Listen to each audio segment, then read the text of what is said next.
দেখুন, যদি আপনি কাউকে অর্থ ধার দিয়েছেন অথবা কারো থেকে আপনি অর্থ পান, তার ব্যবসা সূত্রে আপনি কাউকে অর্থ ধার দিয়েছেন, অথবা আপনি কাউকে ব্যবসার কোনো সামগ্রী দিয়েছেন, তার থেকে অর্থ পান, টাকা পান। এই অর্থ প্রাপ্তির বিষয় আপনার রয়েছে বহুদিন যাবৎ। আপনি কোনোভাবেই চেয়ে চেয়ে তাদের থেকে অর্থ পাচ্ছেন না। এক না একাধিক ব্যক্তি হতে পারে। আপনার জুতোর শুকতলা ক্ষয় হয়ে যাচ্ছে। এমন ক্ষেত্রে আপনাদের একটি ছোট্ট উপায় বলছি, এটা করুন, সফলতা অবশ্যই আসবে। বিশ্বাস ভরসা ঈশ্বরের উপর রাখুন, অবশ্যই করে যান, ফায়দা মিলবে। কি করবেন?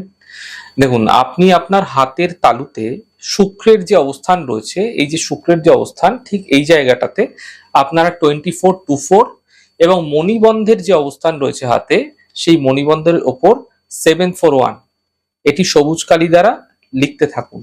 প্রতিদিন লিখুন, সকাল সন্ধে লিখতে থাকুন এবং এর উপর সামান্য দারচিনির গুঁড়ো লাগিয়ে আপনারা ক্রমাগত আপনার যে পাওনা অর্থগুলো রয়েছে, যাদের থেকে আপনি অর্থ পান, তাদের কথা চিন্তা করে আপনারা কিন্তু সেই জায়গাটাকে রাব করুন, একটু ডলুন। এমনটি প্রত্যেক দিন করে চলুন।